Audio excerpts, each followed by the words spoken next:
A silent cowboy finds a young woman stranded in a blizzard, only to realize she's the long-lost heiress he once loved and thought gone forever. Before we dive in, hit that subscribe button and drop a comment. Where in the world are you watching from? The wind howled across the wide Wyoming plains, sweeping great drifts of snow across the narrow dirt road that snaked toward Jesse Callahan's ranch. The world had gone white, the horizon lost in a blur of swirling frost. Snow clung to the edges of his hat and coat as he trudged through the knee-deep powder, boots crunching with every step. Out here, silence wasn't just a backdrop, it was a presence. It pressed in around him, broken only by the creak of the barn door and the muffled snort of the horses sheltering inside. Jesse didn't mind the silence. It was simpler than conversation, more honest than most words people used. He liked the rhythm of ranch life, the early mornings, the steady work, the quiet evenings with nothing but the crackle of a fire and the distant howl of coyotes to keep him company. He'd built this life with calloused hands and stubborn grit, and though it was hard, it was his. But today the wind had teeth.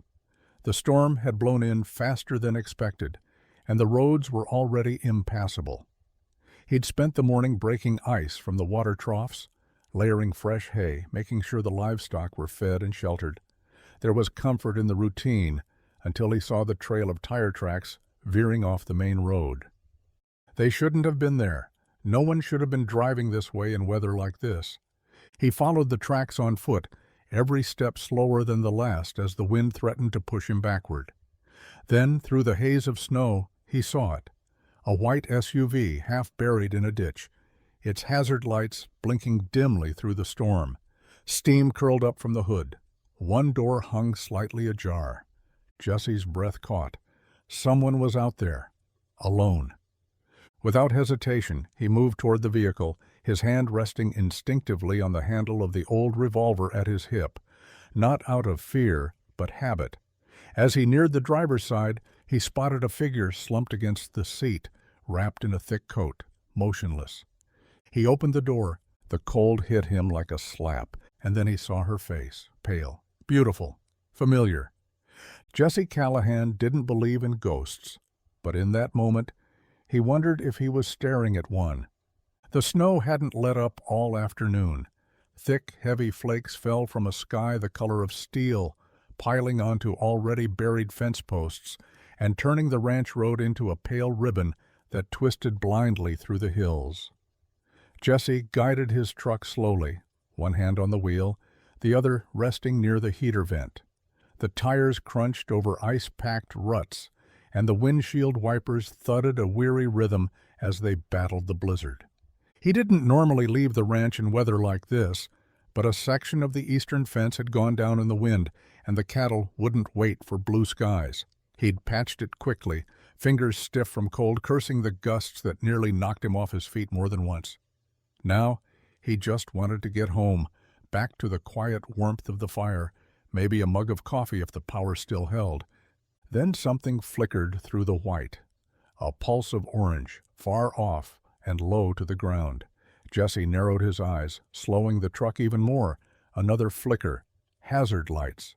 He eased off the gas, letting the truck crawl forward until the shape of a vehicle emerged through the curtain of snow. A white SUV, its front end buried in the ditch like a wounded animal. Steam hissed from beneath the crumpled hood. He pulled over, shifting into park and grabbing his coat from the passenger seat. The storm tore at the door the second he opened it, cold air knifing across his face. He tucked his collar up and made his way toward the vehicle, boots crunching through snow already ankle-deep. Up close, the SUV looked expensive, sleek lines, glossy finish beneath the frost. Not the kind of car you saw much around here. California plates, no movement inside. Jesse tapped the driver's window. Nothing. He tried the handle, unlocked. The door creaked open, and the cold rushed in. A woman sat slumped in the seat, her hair a dark tangle, her coat dusted with snow. She looked up slowly, eyes glassy with exhaustion, lips pale. I think I'm lost," she whispered, her voice barely a thread. Jesse stared for half a second too long because he knew that voice, and he knew her. Her skin was ice cold beneath his calloused fingers. Jesse didn't wait for permission. There wasn't time for that. The storm was getting worse by the second, and the woman in the driver's seat was fading fast. Her head lolled to the side, eyes fluttering shut as a tremor ran through her frame. Shock. Hypothermia. Maybe worse. "Ma'am," he said, his voice steady, low. "You've got to stay with me, all right?" She murmured something, too soft to catch, then slumped forward. Jesse acted on instinct. He reached in, cradled the back of her neck with one hand, the crook of her knees with the other, and lifted her out of the seat. She was lighter than he expected, fragile in a way that made his jaw clench. The wind caught them as he turned, battering his coat and stinging his face. Snow whipped around them like a curtain drawn by an unseen hand. He carried her to his truck, shielding her body from the worst of the storm, and eased her gently onto the passenger seat. Her coat was soaked, the edges crusted with frost. He reached into the back for the thick wool blanket he kept for emergencies and wrapped it around her before slamming the door shut against the wind. Back behind the wheel, Jesse cranked the heat and glanced over at her. She was shivering violently now, a good sign, better than the stillness from moments before. Her lips were parted, her breath shallow but steady. He drove as fast as the conditions allowed, tires sliding on patches of ice, wipers fighting to keep the windshield clear. His mind spun faster than the snow swirling outside. He hadn't seen her in nearly a decade, not since the day she vanished from his life without a word. He'd buried that hurt deep, convinced himself she was gone for good. But now she was here, in his truck, in his life again. He looked over at her one more time. Savannah. He whispered her name like it might wake her, or maybe like he still didn't believe she was real. The storm raged outside, rattling the windows and howling through the eaves like a thing alive. But inside the old ranch house, everything was still. The fire in the stone hearth crackled steadily, casting a warm, flickering light that danced across rough-hewn walls and time-worn furniture. Jesse sat across from her, elbows on his knees, watching the woman wrapped in his thickest quilt as she sat curled in the armchair closest to the flames. She hadn't said much since they got in, not that he expected her to. She'd only mumbled a soft "thank you" when he helped her inside, and then she'd gone quiet, eyes locked on the fire like she was trying to remember who she was, or maybe trying to forget. Jesse didn't speak either. Words didn't come easy for him, not even on a good day, and especially not when his chest felt like someone had wedged a stone in it.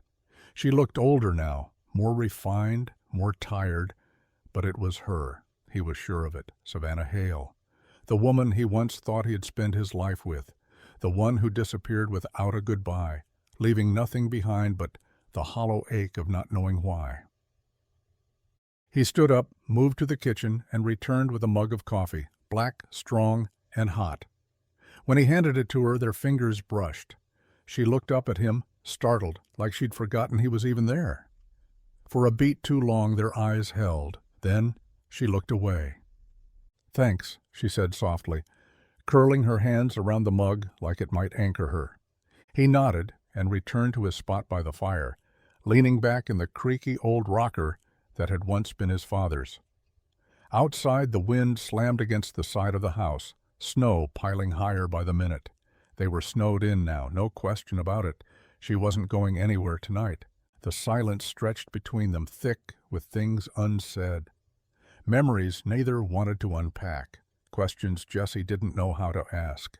He should have demanded answers, should have said her name aloud, but instead he just sat there in the quiet, watching the flames and wondering how a ghost from his past had come back on a night like this.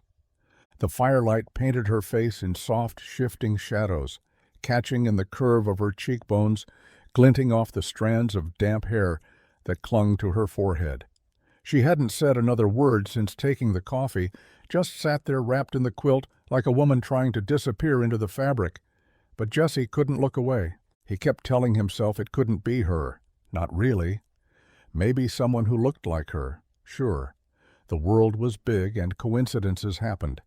But then she shifted slightly, her eyes flickering toward him, and for a split second the mask slipped. And there they were, the same eyes that used to laugh under summer stars, that used to meet his across the hayfield when she'd sneak onto the ranch just to sit with him in the truck bed and talk about anything but the future.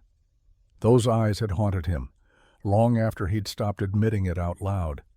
There was something inside them now, though, something new. Weariness, loss, maybe even guilt. He looked down, jaw tight. It had been almost 10 years. People changed. He'd changed. But her eyes? They hadn't. And that was what made it harder, not easier. She caught him staring. "What?" Her voice was quiet, cautious, but not cold.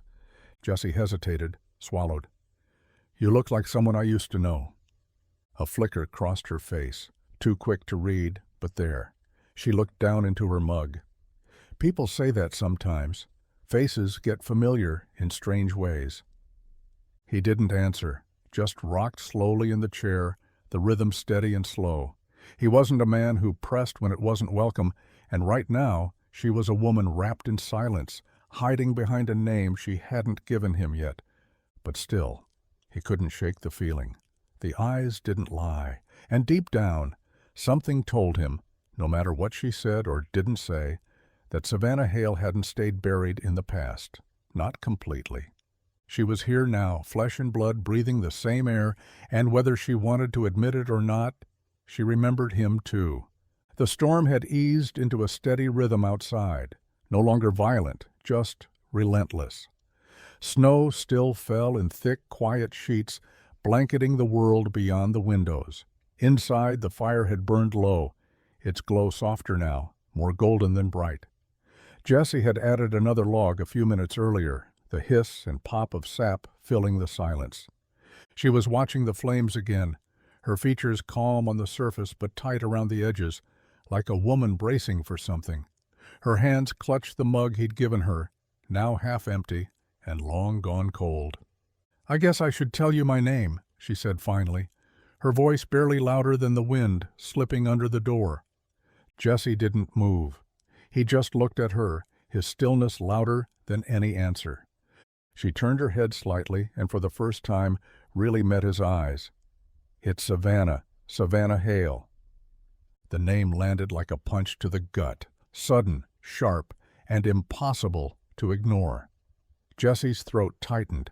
His fingers curled against the arms of the old rocker as memories rushed forward uninvited. He'd been right. All along he'd known it, hadn't he? Known it in the shape of her face, in the way her voice curled around a word like it was something fragile. But hearing her say it, it cracked something open inside him, something he'd sealed off a long time ago. She waited for a reaction, some kind of recognition, or maybe judgment. But Jessie didn't speak. He couldn't. All he could do was stare, as the years between then and now closed like a door slamming shut behind him. Savannah shifted uncomfortably, mistaking his silence for something colder. "I didn't expect to end up here," she added, her voice rougher now. "Didn't expect to see anyone who'd remember me." Jessie stood slowly, walked to the fireplace and stoked the fire with the poker, the embers sparking back to life.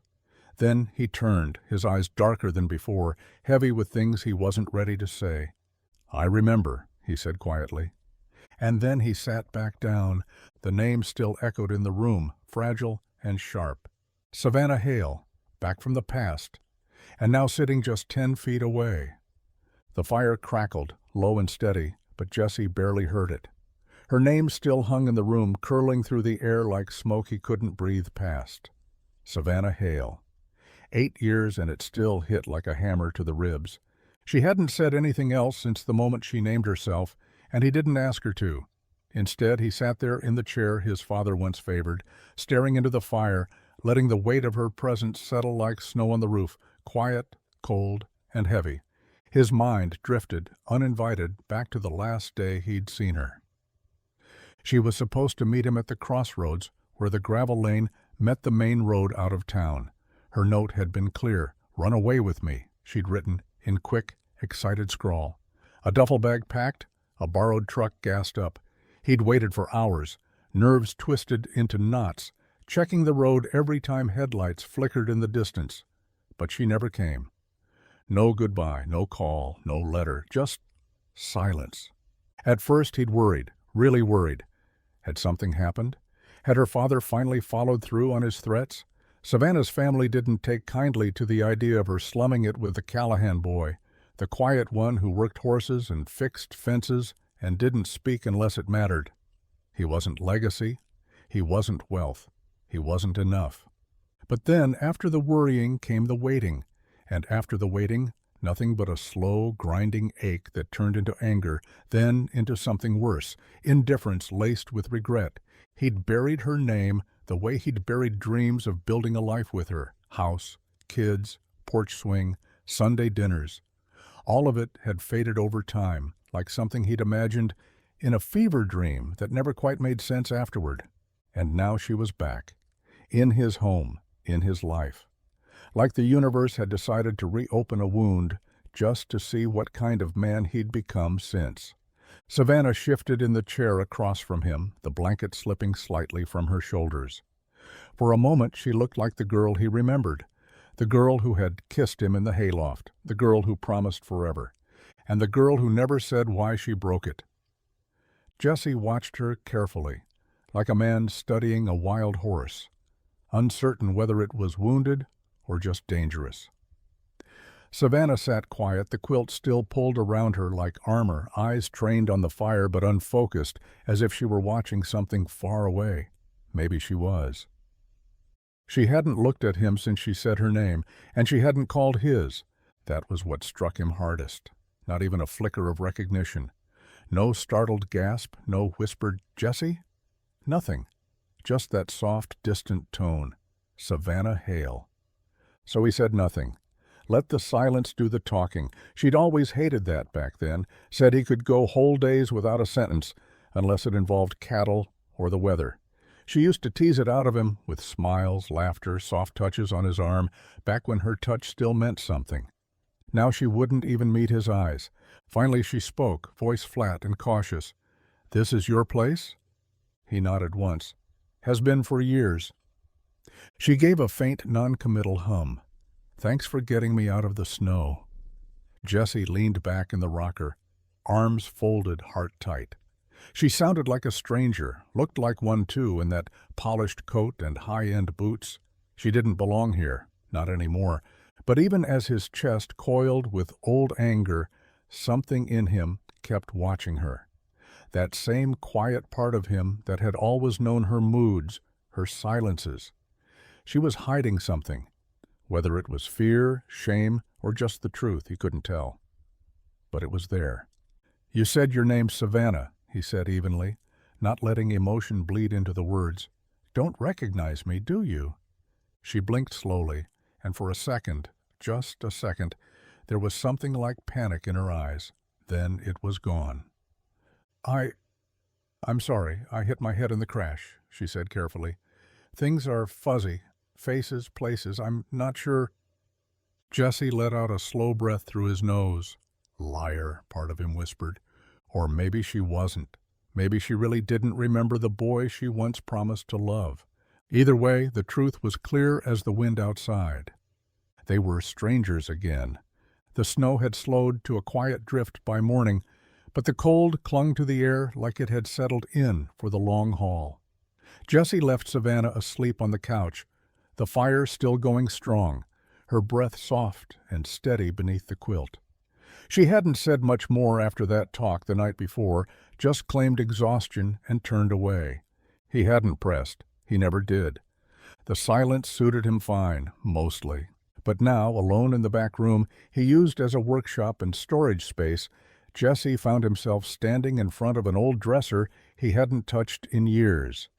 It was scarred from age and hard use, drawers sticking and handles loose. The third drawer from the top gave him the most trouble, just like always. He yanked it hard, and it finally gave, groaning in protest. Inside were the leftovers of a younger man's life. A beat-up ball cap, a frayed Letterman jacket from a school he barely remembered, a half-used notebook of sketches and engine diagrams, and tucked in the corner, almost buried beneath a yellowing bandana, was a small wooden box. Jessie stared at it for a long time before picking it up. The box creaked open like it had been waiting all these years. Inside, nestled in faded velvet, sat a ring. Simple, silver band. One small, square-cut diamond, nothing flashy, nothing extravagant. Just what he could afford after 2 summers of saving, working sunrise to sundown. And beside it, folded carefully, a photograph. It was them. He remembered the day. She'd leaned into him on the tailgate of his old truck, both of them smiling like they had forever stretched out ahead. Her hair had caught the breeze, his arm wrapped snug around her shoulders, back when life was easier, or maybe just foolish enough to feel that way. Jessie swallowed hard, staring at the faces frozen in time. That ring had been meant for her. The night she never showed, it had been in his pocket. He never gave it to anyone else. He never could. And now she was here, sleeping in the next room, like the past had never finished what it started. The fire had burned low again by the time Savannah stirred. Morning light filtered through the frosted windows, casting pale gold across the wooden floorboards. Jessie was at the stove, quiet as always, brewing coffee with the same slow precision he did everything else. She watched him from the couch, the blanket still pulled around her, the heat from the fire doing little to thaw the storm in her chest. He moved like someone who didn't waste words, someone who'd built a life around silence. But there was something else, too, something she couldn't shake. The shape of his shoulders, the way his hand gripped the coffee mug, the look in his eyes when he caught her watching. It felt familiar. Too familiar. Savannah sat up, drawing the blanket tighter around herself. "I think I owe you an explanation," she said softly. Jessie didn't turn, just poured 2 cups, placed one on the coffee table in front of her, then sat down in the chair across the room, his own mug cupped between his hands. She stared into the coffee, struggling for words. "I don't remember much," she said at last. "The accident, I hit my head. The doctor said it's temporary, but it's like parts of my life are foggy. Faces, places, things I should know." He watched her without blinking, his silence sharp as a blade. "But you," she added, barely louder than a whisper, "you're different." A muscle ticked in Jessie's jaw. "I look at you and I don't know who you are," she admitted, her voice catching. "But something about you, your voice, your eyes, it feels like I should, like I did, once." Jessie didn't speak, but his gaze didn't soften either. She reached for the coffee, fingers trembling slightly. "I found your name on a piece of mail near the door this morning, Jessie Callahan." She looked up at him, eyes searching. "Does that mean something to me?" He set his mug down slowly. The sound echoed like thunder in the quiet room. "It used to," he said. "Used to mean everything." And just like that, her breath caught, because somewhere deep inside the fog of her broken memory, those words struck a chord that wouldn't stop ringing. The kettle hissed low on the stove, its whistle just beginning to rise, but Jessie didn't move. He stood by the counter, hands braced on either side of the sink, eyes fixed on the snow-dusted pasture beyond the window. Behind him, Savannah sat at the table, staring into her untouched cup of coffee, her fingers tracing the rim like it might hold the answers she'd lost. "I remember," she said finally, so quietly it barely carried. Jessie turned his head just enough to let her know he was listening. "Not everything," she added, voice brittle, "but pieces. Enough." He came back to the table and sat across from her, leaning forward, elbows on the wood. His eyes were steady, waiting. Savannah swallowed, her throat tight. "The night I was supposed to meet you, I was going to. I had my bag packed. I was halfway down the stairs." She paused, drawing in a shaky breath. "Then my father was there, waiting." Jessie's jaw clenched. "He'd found the ring," she whispered. "He knew. About us. About everything." She looked up at him then, and the shame in her eyes hit harder than any lie ever could. "He threatened you," Said he'd ruin you, Jesse. Said he'd destroy your family, your land, your whole life if I didn't end it." Jesse's breath caught, his shoulders stiffening. "You believed him?" Savannah nodded, eyes glistening. "I knew he could. He'd done worse to people with less to lose. And you had your ranch, your pride, your name. I couldn't let him touch that, so I left." Jesse sat back slowly, the chair creaking beneath him. It was like someone had knocked the air out of his lungs. All those years, he'd believed she'd chosen to walk away, that she'd gotten bored or scared or just changed her mind, but this was something else entirely. "You could have told me," he said, voice low, raw. "I wanted to," she whispered, "but I thought if I said goodbye, I wouldn't be strong enough to stay away." Silence stretched between them like wire, thin and taut, dangerous. And in that silence, Jesse realized the truth wasn't just painful. It was worse than being left behind. It was knowing she never wanted to go. The fire had burned down to glowing embers again, soft orange light casting long shadows across the kitchen. Jesse sat at the table, hands clasped loosely in front of him, as Savannah paced the worn hardwood floor. Her footsteps were slow, uncertain, like she was still figuring out how to speak the truth she'd kept buried even deeper than the rest. "I didn't just leave because of my father's threats," she said at last, voice low. "There's more. There's always been more." Jesse didn't flinch, didn't move, just waited. Savannah stopped near the window, arms wrapped around herself. "After my father passed last year, I found out the full extent of what he left behind. Companies, properties, investments, and strings. Always strings." She turned to face him. "I'm the sole heir to the Hale estate, everything he built." But he wrote in a condition, some final control from beyond the grave. Jesse raised an eyebrow, wary. "What kind of condition?" A faint, humorless laugh escaped her. "I only inherit if I'm married by the end of this winter. Otherwise, everything goes to the board of directors, a group of men he trusted more than his own daughter." Jesse's brow furrowed, the pieces beginning to align. Savannah nodded as if reading his thoughts. "That's why I was driving through Wyoming. I wasn't just running from the city, I was trying to disappear. I didn't want to marry someone just to meet a deadline. I didn't want the money on his terms." She stepped closer, voice softer now. "I didn't even know I was near your ranch. I swear, Jesse, when the storm hit and the car went off the road, I thought maybe it was a sign. Maybe the past wasn't done with me yet." He studied her in the quiet, no flicker of greed in her voice, no calculation in her eyes, just tired truth. "So you're here now," he said slowly, "caught between your father's money and a future you don't want to buy."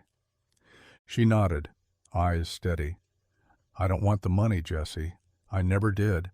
I just didn't expect to find you again, not like this." The wind howled outside the window, but the silence between them felt louder and heavier. The storm didn't let up. By the second day, the snow had swallowed the world outside the ranch house. Drifts leaned against the porch like frozen waves. The road was long gone, and even the fence lines had vanished beneath the white. It was the kind of cold that crept in through cracks and settled in your bones. The generator hummed quietly, the fire burned steady, and inside the house, time moved slow. Savannah had taken to reading the old paperbacks stacked near the fireplace, Western novels Jesse's mother had once loved. She didn't say much, just curled up in the corner of the worn couch with a blanket draped around her shoulders. Jesse moved through his routines with quiet precision, feeding the horses, checking the generator, chopping wood, when the wind eased just enough to let him breathe. They spoke in fragments, short exchanges over coffee or dinner, passing thoughts in the hallway. It wasn't cold between them, just cautious, like two people tiptoeing around something fragile. Once she caught him watching her while she stirred soup on the stove. Their eyes met for a moment too long, and then she looked away, pretending she hadn't felt the weight of that stare. That night, they sat across from each other in the living room, firelight casting shadows on the floor between them. You always live this quiet? She asked softly, her voice almost lost beneath the crackle of burning logs. Jesse looked up from his mug. Quiet's easier than most people. Savannah nodded slowly. I used to think that too. Now I'm not so sure. A beat passed. Then another. It's strange, she added, eyes distant, being here, with you. Feels like we're the same people, but not. Like I know the shape of you, but not the details anymore. Jesse didn't answer right away. When he did, his voice was steady, low. You're not the only one trying to remember how to feel. They didn't speak after that, but the silence had changed, less like a wall, more like a thread pulling taut between them. They were still strangers in some ways, but something was shifting. And deep down, they both knew this snow wasn't the only thing they were trapped in. The snow had softened by morning, falling in lazy flakes that drifted past the windows like whispers. The world was still white, still quiet, but something in the air had changed. The sharpness was gone, replaced by a hush that felt almost reverent.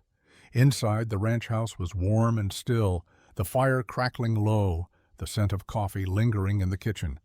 Jesse stood by the back hallway, his hand resting on the doorknob that had remained untouched for years. Savannah was behind him, hesitant, curious. He didn't speak for a moment, just stared at the door like it was something he'd forgotten how to open. Then he turned the knob and stepped inside. The room was small, unfinished. The walls were half-painted a soft, pale green that had faded with time. A rocking chair sat near the window, its cushion worn but untouched. A crib, only partly assembled, stood in the corner, still waiting for the final pieces that had never come. Savannah stepped in behind him, her breath catching. I started this the summer after you left, Jesse said quietly, voice rough at the edges. Thought maybe if I stayed busy, it'd hurt less. She turned slowly, taking in the tiny shelf of picture books, the unopened box of baby clothes, the mobile, still wrapped in plastic. I didn't know, she whispered. You weren't supposed to, he said, then exhaled. We didn't. It wasn't planned. I found out 2 weeks after you vanished. You were gone, and I didn't know where to send the words. Savannah's eyes burned, her throat tightening. You were going to be a father. He nodded once. Would have tried to be. She stepped closer to the crib, brushing her fingers lightly across the railing. Was it a boy or a girl? Girl, Jesse said, barely above her breath. Emily. Savannah turned to face him, tears slipping quietly down her cheeks. I would have come back if I'd known. God, Jesse, I would have found a way.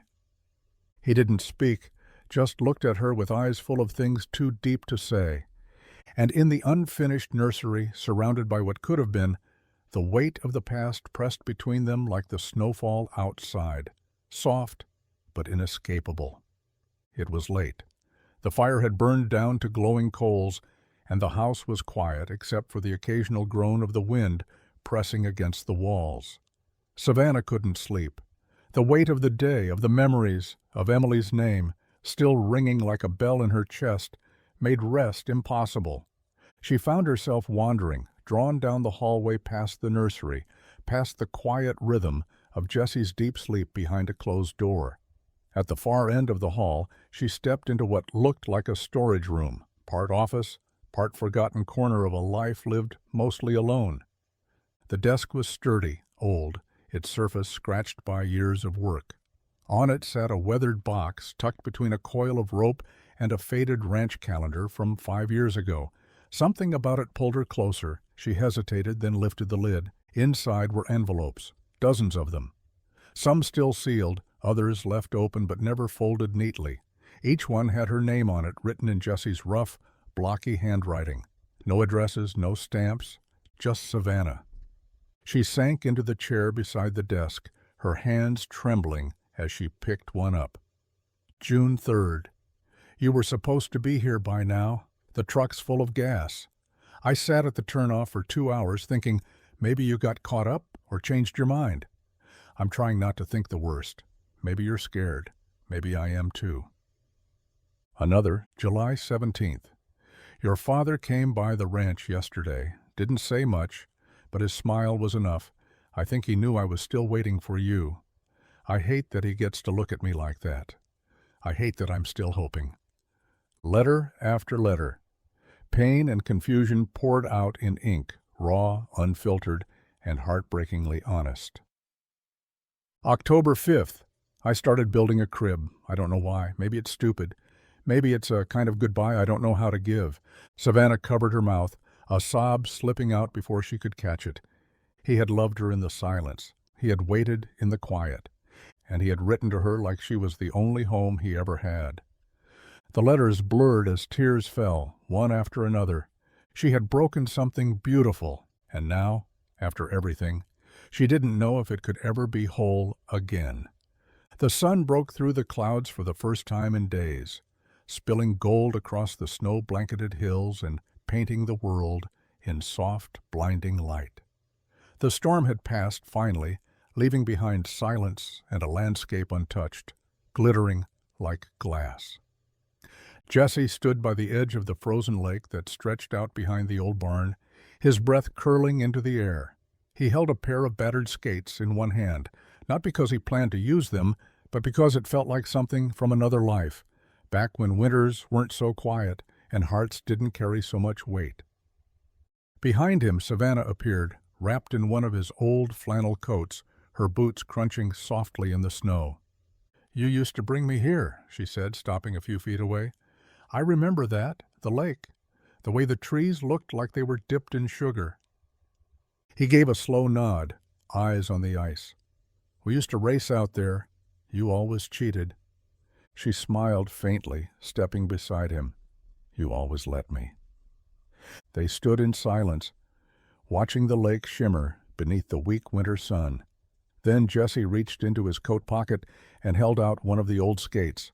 "Still got your size." Savannah blinked, startled, then looked at him with something soft and wary in her eyes. "You kept them?" "Couldn't bring myself to throw them out," he said simply. "Didn't know why. Maybe now I do." Moments later, they stepped out onto the ice, slow, careful movements, like they were learning something all over again. Savannah laughed once, lightly, as she caught herself from slipping, and Jesse instinctively reached out, steadying her with both hands. For a breathless second they stood close, faces inches apart. "I missed this," she said, voice barely audible. "Not just this place. You." Jesse's eyes met hers. "I tried not to." "But you did." He didn't answer. He didn't have to. His hands were still on her waist, steady, familiar. The wind was soft now, brushing past them like a memory. She leaned forward slightly, forehead resting against his. And in that quiet, frozen moment, something finally began to melt. The sound came just after midnight, a low, distant howl that carried through the stillness like a warning. Jesse sat up in bed before the echo had fully faded, instincts snapping into place before thought had time to form. He was already pulling on his boots by the time the second howl rang out, closer now, sharper. From the other room, Savannah's voice called, soft but tense. "Jesse?" "They're near the cattle," he said, grabbing his rifle from the rack by the door. "Wolves." She didn't hesitate. A moment later, she appeared in the hallway, jacket half-zipped, flashlight in hand. "I'm coming with you." Jesse gave her a look, half protest, half surprise, but then just nodded. He didn't have time to argue, and truth be told, something about the way she stood there, steady, determined, felt right. Like old memories slipping into new skin. They moved quickly across the yard, boots crunching on hard-packed snow. The moon cast a pale silver over the pasture, enough light to see movement in the shadows near the fence line. The cattle were restless, their low, nervous sounds breaking the quiet like fragile glass. Then came another howl. Closer.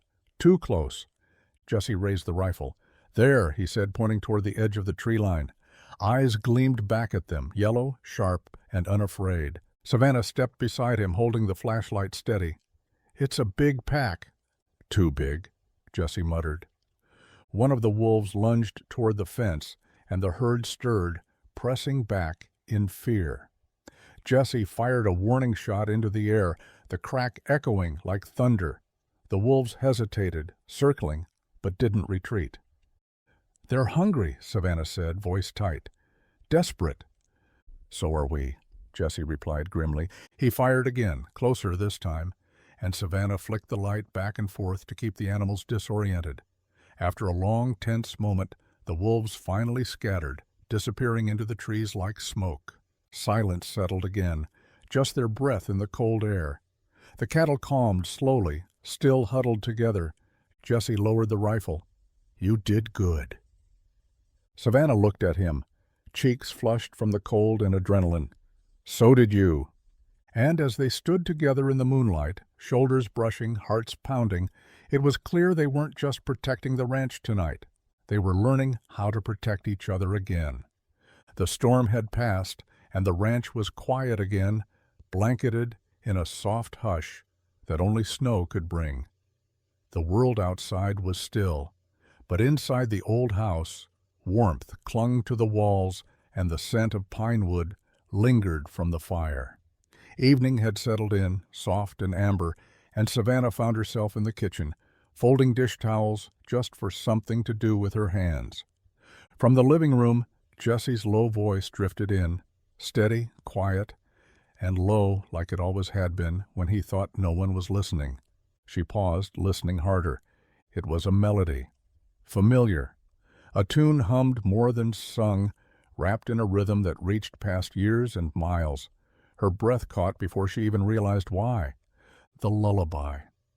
Her mother used to hum it when she was small, before the world turned sharp and brittle.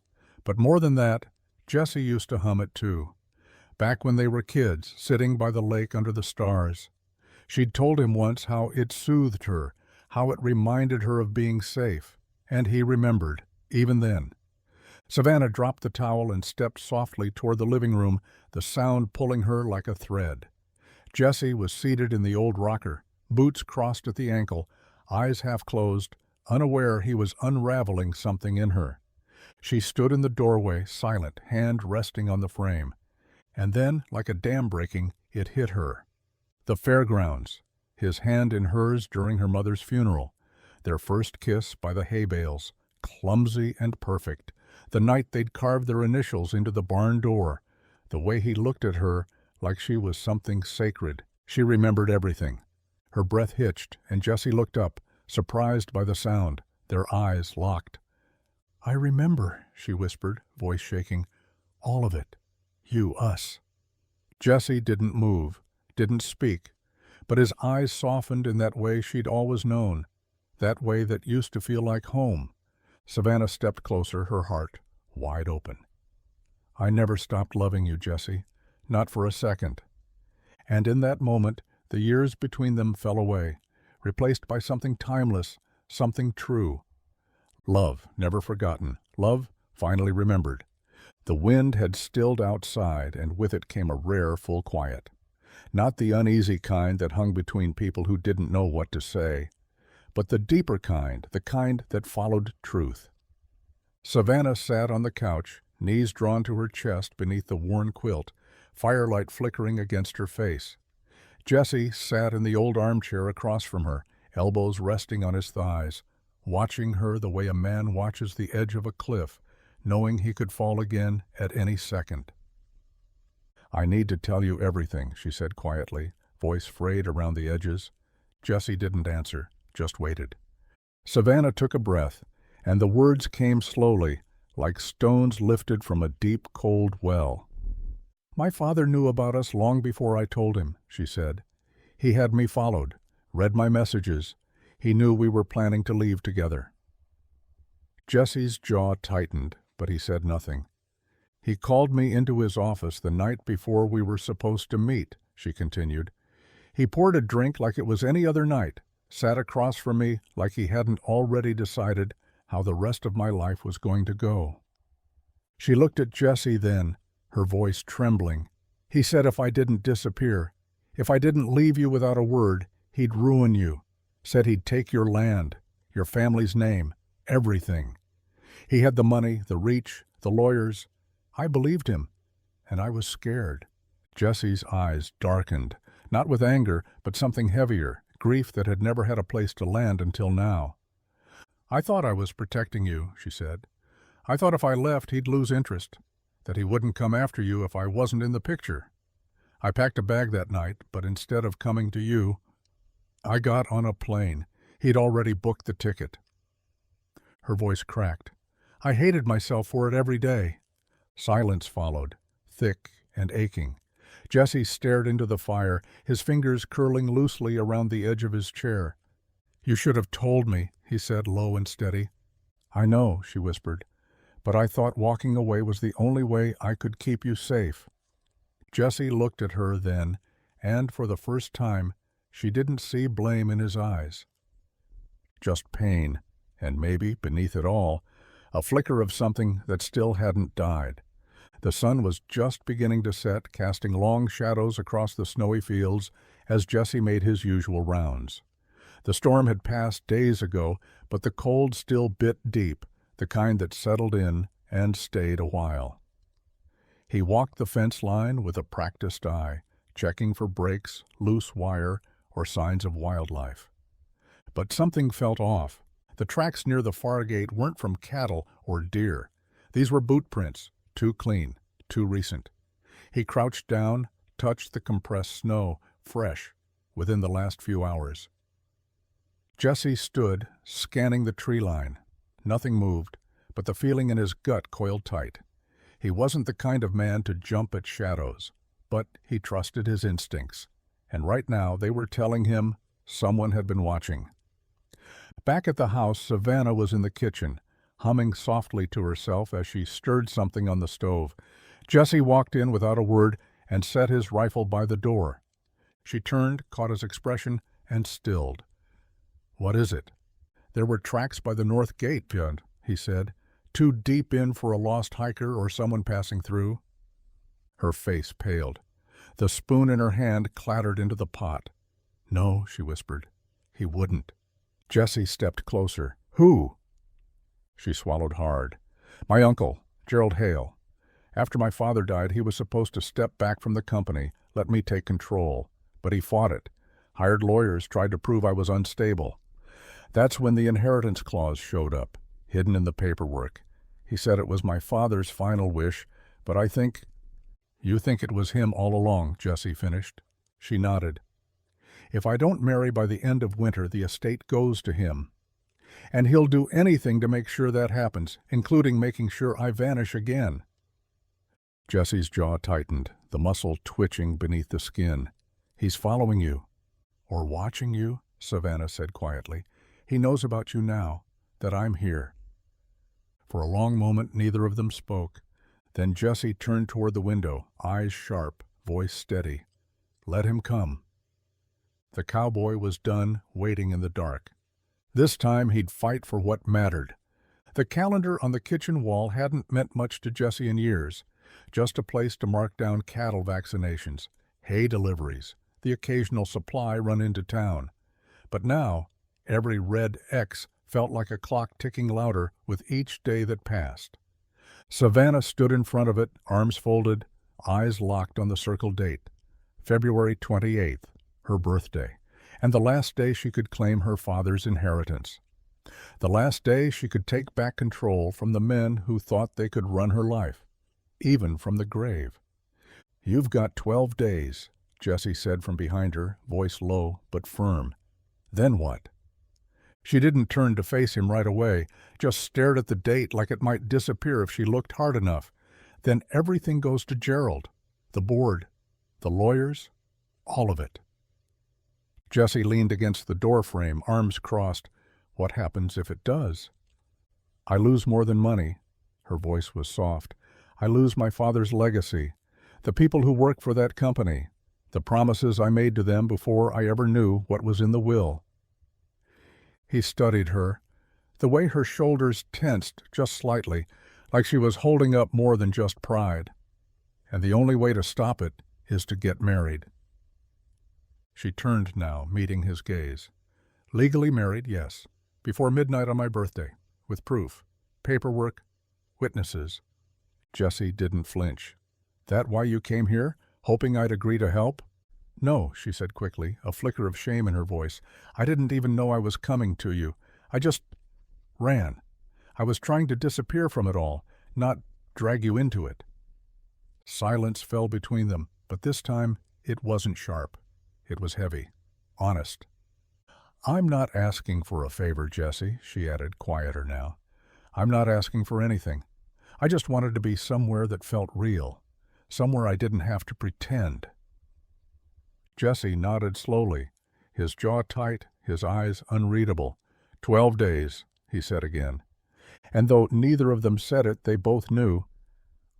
Time was running out, and hearts weren't the only things on the line. The sun had dipped below the ridge, casting long shadows across the snow-draped fields. The ranch had gone quiet again, tucked into the hush that always came with nightfall. Savannah stood on the porch, arms wrapped around herself, eyes scanning the fading horizon. Her breath clouded the air in soft bursts, her mind spinning faster than the wind, curling through the trees. 12 days, now 11. The deadline pressed on her like a weight she couldn't shrug off, no matter how far she ran or how close she stood to Jesse. She didn't hear him approach, just felt the boards creak beneath his boots, and then the familiar warmth of him standing beside her. He didn't speak, didn't ask questions, didn't demand explanations. That wasn't his way. But he had a presence, quiet and grounded, and when he was near, everything else seemed to slow down. "I don't want you to feel trapped," she said softly. "I won't use you to fix something I never meant to drag you into." Jesse didn't answer right away. He just looked out at the fields, snow glowing pale under the moonlight, as if trying to decide whether words were worth it. Then, without ceremony, he reached into the pocket of his worn flannel jacket and pulled something out. A small velvet box. Savannah's breath hitched. He didn't open it, didn't get down on one knee, just held it out to her, resting in the calloused palm of his hand. She stared at it, then at him. His face was still, unreadable. But his eyes, they said everything. The pain he'd carried, the hope he'd buried, the love that had never really left. Her hand trembled slightly as she reached out and took the box, fingers brushing his. Slowly she opened it. Inside, the same ring he'd once bought with 2 summers of hard work. Simple, honest, unchanged. "I kept it," Jesse said, his voice low, almost rough. Tears welled in her eyes, unspoken emotion crashing in waves beneath her ribs. "You didn't have to," she whispered. "I know." And with that, no vows were exchanged, no promises spoken aloud.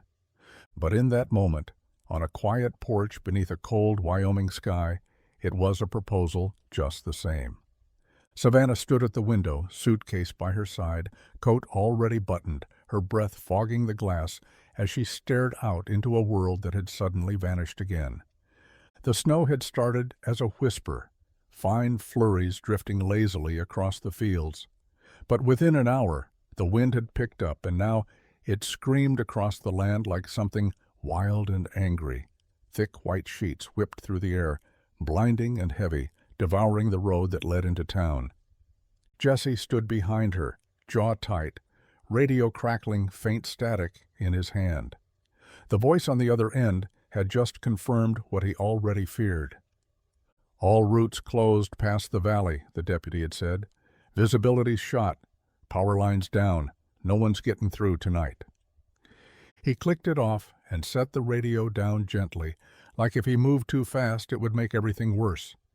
Savannah turned, eyes wide with frustration and fear. "We were supposed to go today. The paperwork, the license, everything's ready. If we wait too long—" "I know," Jessie said quietly. She looked at him, eyes pleading. "We're running out of time." He crossed the room slowly, steady as ever, and reached out to take her cold hands in his. "We'll figure it out," he said. "We always do." She tried to believe that, but as the wind screamed louder and the snow fell faster, it was hard not to feel like the world was pushing back, like time itself was conspiring against them. Savannah dropped her forehead against his chest, breath shaking. What if this is it? What if this storm takes the chance away for good? Jessie's arms wrapped around her, grounding her like they always had. Then we wait it out.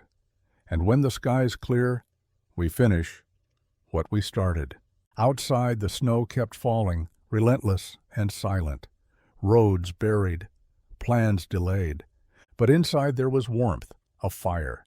Two people standing in the quiet, holding fast to something that couldn't be undone by wind or time. They were trapped again, but this time they weren't alone. The storm pounded the roof with relentless force, wind howling like it was trying to tear the past off the walls. Snow pressed against the windows in thick, ghost-like swirls, turning the world outside into a blur of white and noise. But inside the old ranch house, everything was still. Savannah sat cross-legged on the couch, wrapped in an old quilt, her eyes reflecting firelight and something deeper, fear, maybe, or doubt, or hope, fraying at the edges.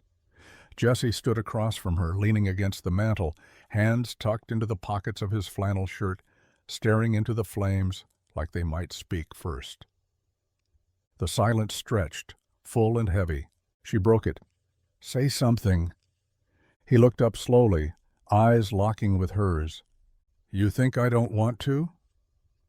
His voice was quiet but thick with something that had waited too long to surface. "You think I haven't spent years trying to figure out what I'd say if I ever saw you again?" Savannah blinked, breath caught somewhere between a sob and a question. "I was angry," Jessie continued, "when you left, hurt. But more than that, I was scared, because I didn't just lose you. I lost what we were building. I lost us. And I never knew why. I didn't get to fight for you. I didn't get a chance to hold on." She stood slowly, heart pounding. "I kept quiet because it hurt too damn much to speak your name," he said, voice deepening. "But I never stopped loving you, Savannah. Not for a day. Not even when I tried to." The words landed like thunder in her chest, louder than the wind, louder than the storm. He stepped closer, every inch a man who didn't speak unless it mattered. "I loved you when you were gone. I loved you when I thought you forgot me. I love you now, with snow falling outside and your hair messy and your heart still half-guarded." Savannah's tears came then, quiet and full. "You still mean it?" He nodded, a small, sure thing. And with the storm raging outside, she crossed the room and kissed him, like it was the only thing keeping her upright. Because sometimes love doesn't have to shout, but when it finally speaks, it's louder than anything. By morning, the wind had died. It didn't stop, just softened. The sky was still a heavy gray, but no longer the kind that threatened to collapse. Instead, it hung low and quiet, as if the storm had finally exhausted itself. Outside the ranch house, snow lay deep and untouched, blanketing the world in silence. A new kind of silence, the kind that follows survival. Jessie stood on the porch with a thermos in one hand, his breath rising in slow clouds. He scanned the horizon like a man used to waiting, used to watching the weather decide the course of his life. And for the first time in days, the road looked passable. Not safe exactly, but open. Inside, Savannah buttoned her coat with shaking fingers, her nerves twisted tight. The ring Jessie had given her rested on her finger now, snug and warm despite the chill in the air. Not a proposal for the sake of saving her future, but a promise. One born of history and heartbreak, and something more stubborn than both. When Jessie stepped back through the door, their eyes met. "It's time," he said simply. The drive into town was slow, the truck rattling gently over packed snow and half-frozen slush. The world looked like a postcard, frosted trees, white hills rolling into the horizon, fences peeking through like ribs under a blanket. They didn't speak much on the way. They didn't have to. At the courthouse, the clerk looked up from her desk, eyebrows lifting as they approached, snow-dusted and wind-blown and unmistakably together. "We called a few days ago," Savannah said, her voice steady. "Marriage license." The woman blinked, then smiled. "Cutting it close, huh? Today's the deadline." Jessie slid the documents across the counter. "We don't do things early out here," he said, voice calm as ever. Minutes later, with a witness from the county office and snow still clinging to their boots, they stood hand in hand before a tired but kind-eyed judge. And when he asked if Jessie Callahan took Savannah Hale to be his wife, Jessie didn't hesitate. "I already do," he said. No fanfare, no crowd, just truth spoken softly in a quiet town at the end of a long road. They made it, just in time. The town hall was nearly empty, just the faint echo of footsteps and the muffled hum of an old heater trying its best to chase the chill. Fluorescent lights buzzed overhead, casting a pale glow across worn tile floors and faded bulletin boards covered with flyers no one had taken down in years. It wasn't a place meant for fairy tales. But that didn't matter. For Jessie and Savannah, standing side by side in front of a plain wooden podium, this moment was more real than anything wrapped in lace or lit by chandeliers. No flowers, no music, just two people, a quiet promise, and a life they'd both thought lost. The county judge adjusted his glasses and smiled kindly. "You sure you two don't want to wait for something fancier?" Jessie looked at Savannah, her cheeks pink from the cold, her hand steady in his. "This is just right," he said. The judge nodded and began. The words were familiar, almost forgettable in their formality, but Jessie held on to every one of them. So did Savannah, because this wasn't about ceremony. It was about truth, about finding each other again after years apart, after silence, after storms. "Do you, Jessie Callahan, take Savannah Hale?" "I do," Jessie said, voice quiet but certain. "And do you, Savannah Hale, take Jessie Callahan?" "I always did," she whispered, smiling through the tears welling in her eyes. The judge chuckled gently, closed the book, and made it official with the scrape of his pen against the certificate. "Well then," he said, offering a handshake, "you're husband and wife. Congratulations." They signed their names, ink drying fast on the page that would change everything. The clerk in the corner snapped a quick photo for the file. It wasn't glamorous, it wasn't meant for show, but it was real. And when Jessie slipped the ring onto Savannah's finger once again, it felt less like an ending and more like a return, like finishing a sentence that had waited 8 years for its final word. They walked out into the snow together, unnoticed by the world, just as they wanted it. The letter arrived 2 days later, delivered by a courier in a black SUV that looked wildly out of place on the long dirt road to the ranch. Savannah stood on the porch, envelope in hand, the weight of it heavier than the paper inside could ever explain. Jessie leaned against a porch post, arms crossed, watching her, but not pressing. That was the thing about him. He always gave her space, even when the world didn't. She opened it slowly, fingers steady despite the ache in her chest. Inside, confirmation. Her inheritance, her control of the Hale estate, the board's reluctant acceptance of her position, a summary of assets, staggering numbers, property lists, power written in language only attorneys could twist. It was done. She had it. All of it.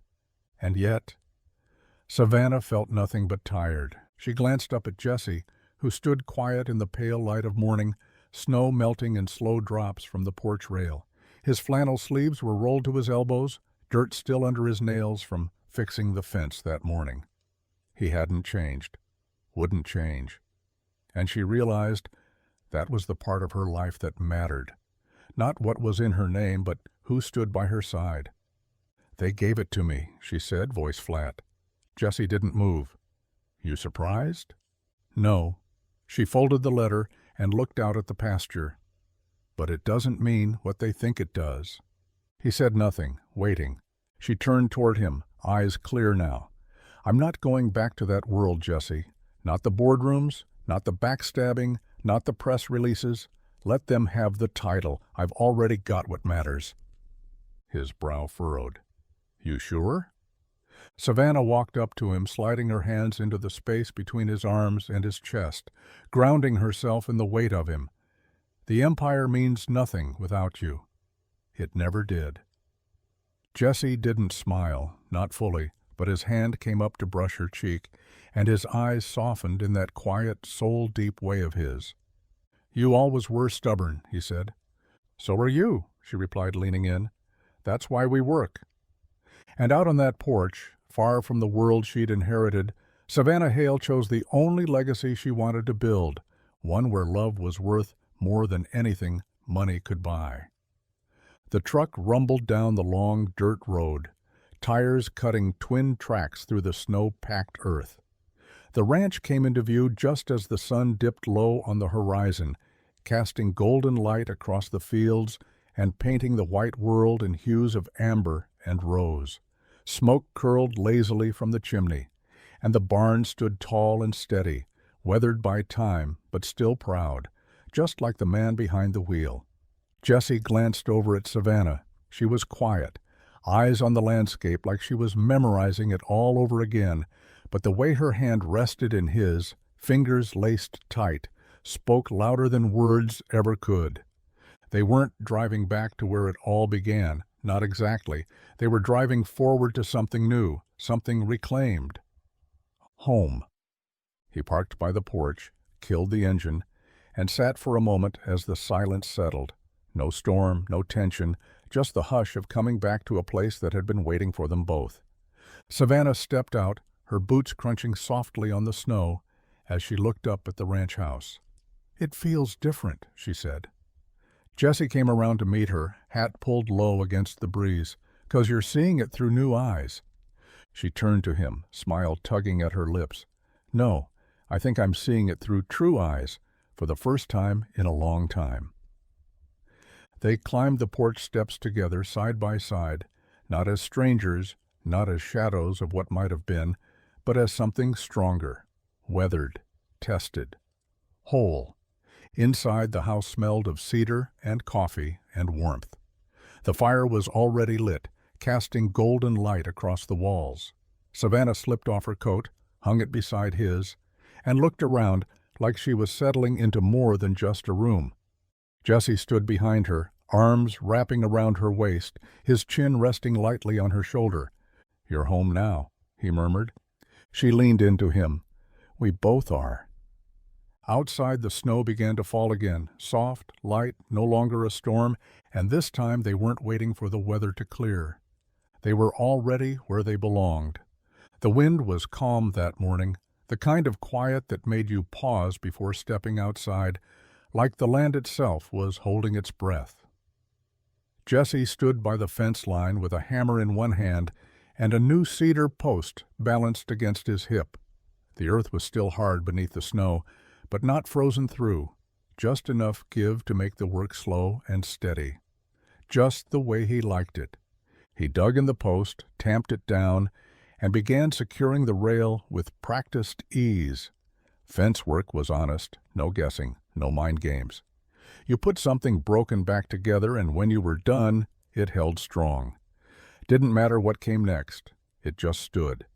Behind him, Savannah walked toward him across the pasture, wrapped in one of his flannel shirts, her boots crunching softly in the snow. She didn't say anything at first, just stood on the other side of the fence and watched him finish. "You're quiet this morning," she said eventually, her tone light but curious. He wiped his hands on his jeans, glanced up at her. "Thinking." She tilted her head. Dangerous habit. Jessie gave a faint smile. "Used to be." He leaned on the post, eyes scanning the horizon, the fields, the barn, the life he'd spent years building out of sweat and solitude. "I didn't realize how small I'd made my world until you showed up again." Savannah stepped closer. "And now?" He looked at her then, really looked, at the lines in her face softened by forgiveness, at the hope that lived quietly behind her eyes. "Now I'm wondering if I gave up on more than just you. I think I stopped believing things could be good again." She reached out, her hand slipping over his where it rested on the fence. "I didn't come back to be forgiven, Jessie. I came back to try, and if you're willing to try to, He didn't answer right away, but then, with a slow nod, he squeezed her hand. "I'm not just fixing fences anymore," he said, And in those quiet words, spoken in the middle of a Wyoming field with nothing but sky above and her beside him, Jesse Callahan let the past go, one post at a time. The room smelled faintly of cedar and old paint, a mix of memory and new beginnings. Sunlight filtered through the frosted window panes, dust motes spinning in the golden hush. Jesse stood by the crib, screwdriver in hand, sleeves rolled to his elbows. The half-assembled frame sat between them, still missing the final rail. Savannah knelt beside a box of tiny screws and instructions, her growing belly just beginning to curve beneath her flannel shirt. She caught him watching her and smiled. "Don't look at me like I'm fragile, Cowboy. I'm pregnant, not made of glass." Jesse smirked. "I wasn't. Just wondering how you're so calm with these instructions. They read like a puzzle with half the pieces missing." "Good thing I'm smarter than I look," she said, tossing him the next piece. "Now scoot. That one goes here." They worked together in a quiet rhythm, the way they always seemed to. No need for many words, just shared focus and something deeper unspoken between them. Outside, the wind whispered across the snowbanks, but inside the house there was only the soft sound of tools, light laughter, and the occasional clatter of a bolt rolling across the floor. Savannah stood when the frame finally came together. She ran her hand over the smooth wood, her fingers brushing the small etched detail Jesse had carved into the side. A pair of initials. E.C. "Emily Callahan," she whispered. Jesse came up behind her, resting his hands gently on her shoulders. "That name's had a home here for a long time." She turned, eyes wet, but smiling, "and now it has a heartbeat." He reached down, one calloused hand resting on the gentle swell of her stomach. "I didn't think I'd ever build this room," he said. "Thought it'd stay unfinished forever." Savannah leaned into him, her voice soft. "It was waiting, like we were." The crib stood solid now, not just a piece of furniture, but a promise made in wood and hands and second chances. A place waiting for new cries, new dreams, new life. And in that quiet little room at the end of the hall, Jesse and Savannah finished what they'd started years ago. Not just a nursery, a home. The snow came early that year, soft and heavy, blanketing the land in silence. But unlike the winters before, where the wind had howled through empty halls and shadows stretched longer than they should, this one felt different. This one felt alive. Inside the ranch house, the fire was always burning, crackling warmth into the rooms that used to feel too big for one person. The scent of pine logs and coffee filled the air, and laughter, genuine, easy laughter, echoed off the wood-paneled walls like it belonged there.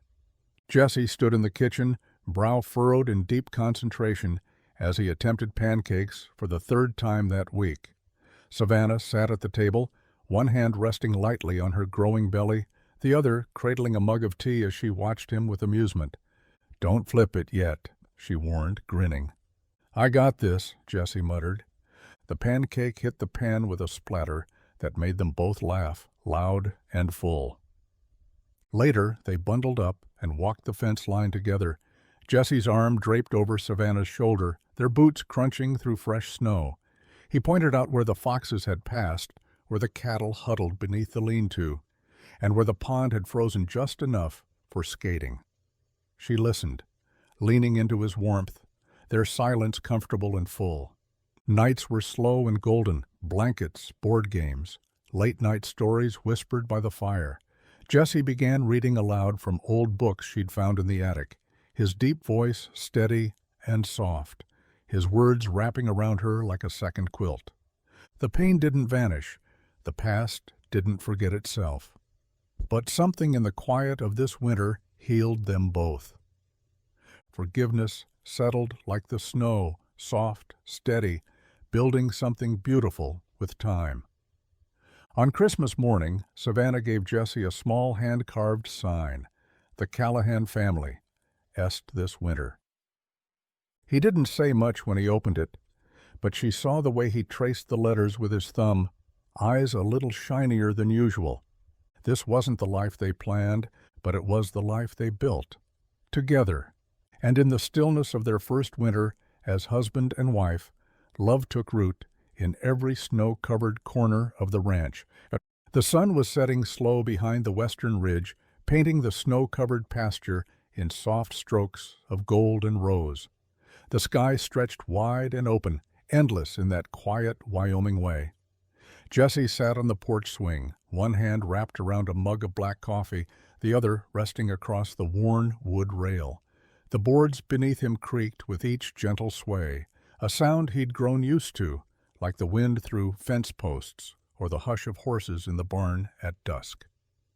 Inside he could hear Savannah humming as she sorted baby clothes in the nursery. The sound drifted out through the open window, light and low, like a melody from another lifetime. He took a slow sip, gaze fixed on the horizon, and let the weight of it all settle in his chest. For so long he'd thought she was gone, truly gone, not just out of reach, but lost in that cruel way life sometimes takes people without asking. There were nights he'd stood right here on this very porch, watching that same stretch of land, wondering if he'd ever stop missing her. And now, she was home, not just in body, not just in name, but in heart, in presence. In every corner of this place, her laughter echoed, her hands had touched. She belonged here, like she always had, like maybe she always would have, if the world had been a little kinder. Jesse reached into his coat pocket and pulled out the old photograph he still carried, faded, creased at the edges. Him and Savannah, young and full of the kind of fire that thought love could outpace anything. He looked at it, then at the light spilling across the pasture. "Guess forever just got delayed a little," he murmured. Behind him the door creaked open. Savannah stepped out, wrapped in his flannel, her hands resting over the curve of her belly. She leaned against the rail beside him, eyes on the same sky. He looked at her, eyes soft. "You found your way back," he said. She smiled, slipping her fingers into his. "I never really left." And in that final hush of evening, with the snow quiet beneath their boots and love settling warm into their bones, Jesse Callahan understood something he never thought he would. Forever isn't always lost. Sometimes it just takes the long way home.